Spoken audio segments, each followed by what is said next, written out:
In today's video, I'm gonna be showing you two different ways to install official ChatGPT app on your Android mobile phone.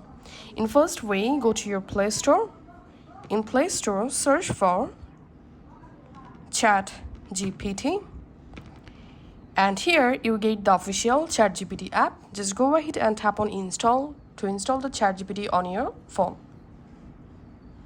Once installed, tap on open to use ChatGPT on your phone.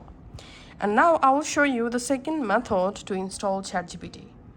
Go to your browser. In browser, search for ChatGPT. Open chatgpt.com.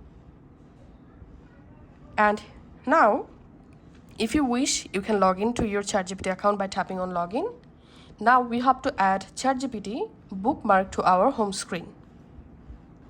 To do that, tap on this three dot and tap on add to home screen. Tap on install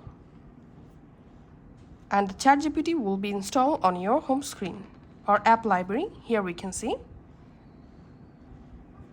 So that's how you can actually install official ChatGPT in two different ways.